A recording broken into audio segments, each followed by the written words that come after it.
My name is Leanne Turner. I'm the pastor at Little River United Methodist Church in Little River Academy, Texas. I greet you this third Sunday of Easter as we continue to shelter at home to protect ourselves and our loved ones from this COVID virus.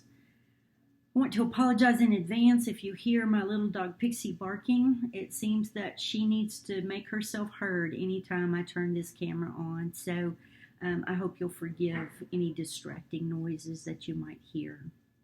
Our scripture lesson this morning comes from Luke's Gospel, the 24th chapter, verses 13 through 35. I'm reading from the Common English Bible.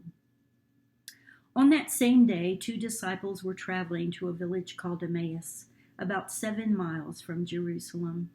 They were talking to each other about everything that had happened. While they were discussing these things, Jesus himself arrived and joined them on their journey. They were prevented from recognizing him. He said to them, "What are you talking about as you walk along?" They stopped, their faces downturned. The one named Cleopas replied, "Are you the only visitor to Jerusalem who's unaware of the things that have taken place there over the last few days?" He said to them, "What things?" They said to him, "The things about Jesus of Nazareth. Because of his powerful deeds and words, he was recognized by God and all the people as a prophet. But our chief priests and leaders handed him over to be sentenced to death, and they crucified him. We had hoped he was the one who would redeem Israel.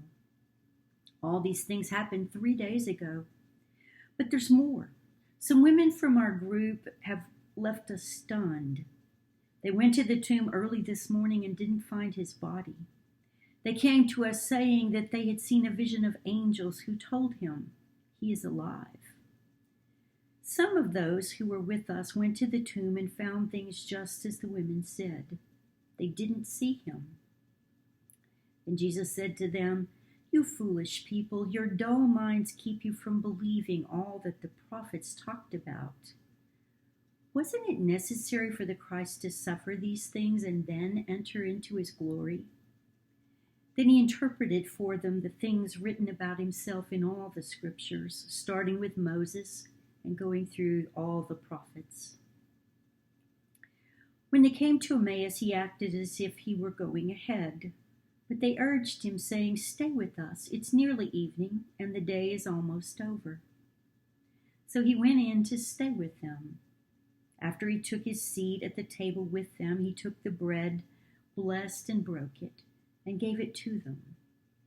Their eyes were opened, and they recognized him, but he disappeared from their sight. They said to each other, "Weren't our hearts on fire when he spoke to us along the road and when he explained the scriptures for us?" They got up right then and returned to Jerusalem. They found the 11 and their companions gathered together. They were saying to each other, "The Lord really has risen. He appeared to Simon." Then the 2 disciples described what had happened along the road and how Jesus was made known to them as he broke the bread. This is the word of the Lord. Thanks be to God. This passage is sometimes called the Walk to Emmaus. It's on the road from Jerusalem to a village called Emmaus that 2 disciples meet the risen Christ, pour out their hearts to him, learn from him as he explains scripture, eat with him, and suddenly their eyes are open and they know the truth of Easter. God is greater than any power on earth. God has power over even death. Christ is alive, raised by God to life eternal. A man named Cleopas and his companion, maybe it was his wife or a friend or a neighboring Emmausite who was also a follower of Jesus, whoever it is, the 2 find themselves experiencing disappointment, having just witnessed or at least heard all about the crucifixion of Jesus of Nazareth. They're disillusioned and discouraged, filled with doubt and despair. Everything they had thought was going to happen now now simply seems impossible. Ever been there? Your plans, your hopes, your dreams, everything you had counted on is suddenly turned upside down. End of school goodbye parties and graduation ceremonies are canceled or at least postponed indefinitely. The marriage ended. The company shutting its doors couldn't survive the economic downturn, and your job is gone. The always feared phone call came in the middle of the night, and your worst nightmare came true. The one you trusted stabbed you in the back. The doctor gave the dreaded prognosis. The rug was pulled out from under you, and you can't think of anything else but to turn, tuck tail, and run. Jesus' followers had just known that he was the one. Only now it looks like they were mistaken. And so they're confused. How could he have been killed? He was supposed to save them. He was supposed to rescue them from oppressive Roman rule. They'd been so certain that he was the Messiah, the Christ, and he was going to bring about the good life. They wouldn't have to pay those exorbitant taxes anymore. There would be food enough to feed their families. They'd be able to travel and worship and enjoy life fully and freely again. Only now all those hopes and dreams seem dashed. So these two disheartened disciples find themselves dragging back down the dusty road to Emmaus, walking and talking about it all. I guess we were wrong. Do you really think there's any truth to what Mary said? Do you think there's any chance they'll come after us? How could we have been so mistaken? What could we have done to stop all of that from happening? Why didn't he just hide out until things cooled down? And so they just keep turning it over and over, rehashing all that's happened, all that they think has happened. What will we do now? What if only, now what? I just don't understand.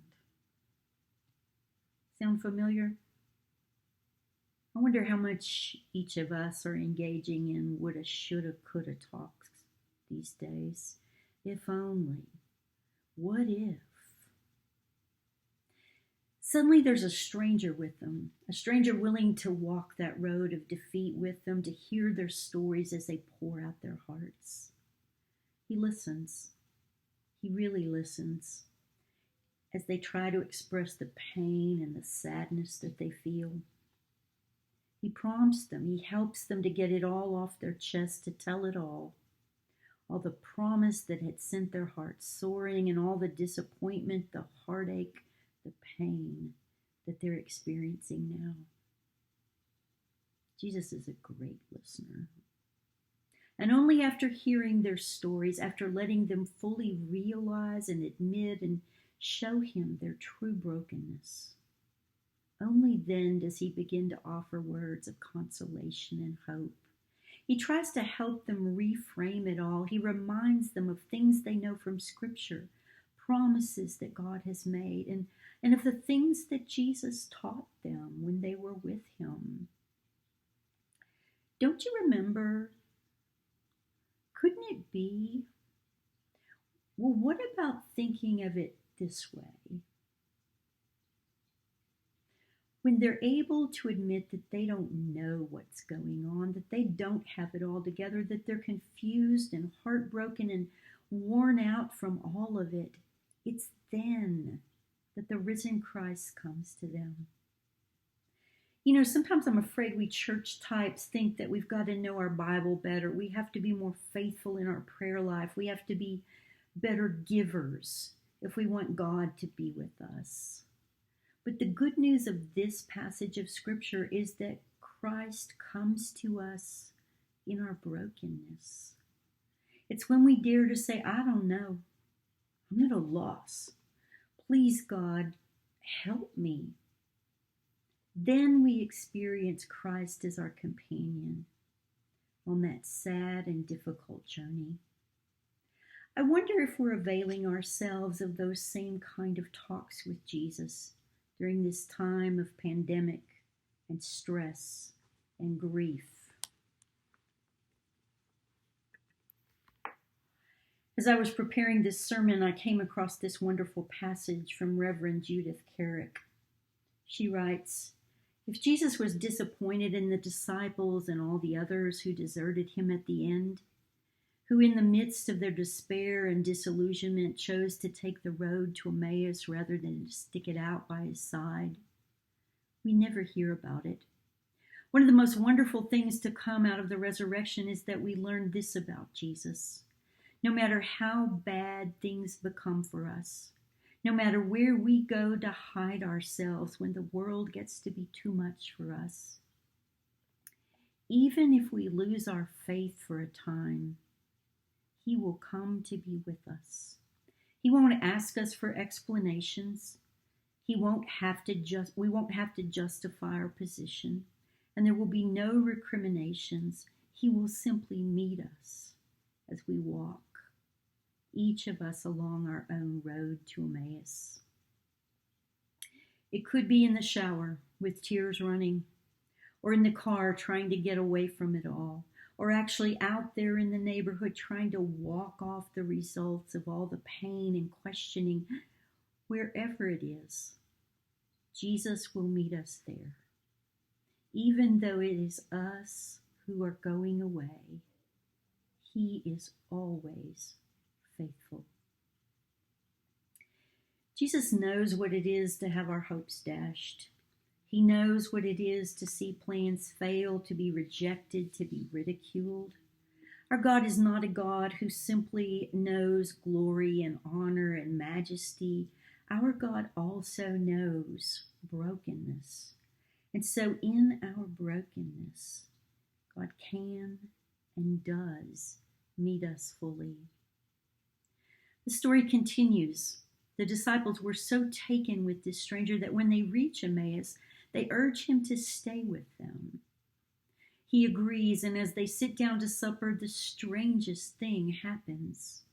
Jesus, the guest, becomes the host, and he does something that he has done numerous times before. He takes bread, blesses it, breaks it, and gives it to them.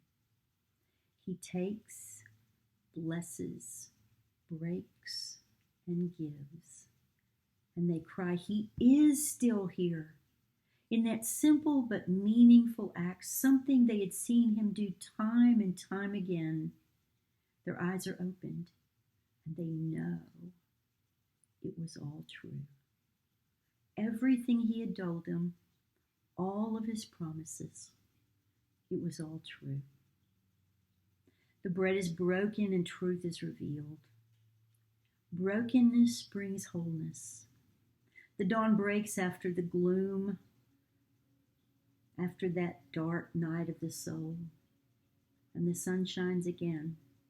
A tulip breaks through the crusty winter ground and spring returns. A song breaks forth and a heart can sing again. A stone is rolled away and the chains of sin and death are broken. It's true. From brokenness comes new life. We're living in a time of brokenness. Life seems broken, and we're grieving about what once was. But I can't help but wonder if we can't embrace that brokenness and allow it to bring new life. What if we break the bonds that have held us for too long? What if we break our slavery to consumerism and materialism, and we begin to look more at the heart rather than the trappings? What if we break ties with our pettiness and competitiveness and instead set out to embrace that we are all beloved children of God? What if we break free from our apathy and our lack of concern about oppression and injustice? We begin to speak up for the voiceless, the least, the lost, the unlovable as we've defined them. What if in the breaking we see the risen Christ? What if in the brokenness there is new life? Bread is broken, and Cleopas and his friend forget their doubt and despair. Their eyes are opened. The Christ is alive. He is still here in our midst. And they find that they have this burning desire, this need to go tell others. They are so excited and happy, their feet grow wings, and they can't wait to get to Jerusalem to tell of this wondrous good news. But where's Jesus? Where'd he go? Well, I like to believe that he's already headed back to Jerusalem. He's there, just ahead of them on the road. They can't see him, but they sense his warnings and his encouragement. Watch out for that hole. Look, there's a big rock in the middle of the road. You can do it. Just keep going. I know you're tired, but you're almost there. Sometimes Jesus walks the Emmaus Road right there by our side. And sometimes he goes before us, calling back over his shoulder, "Come on, disciples, come on, follow me." We have good news to tell. We have very good news to tell. We are broken and we are blessed. And the risen Christ is with us. That's very good news. Amen.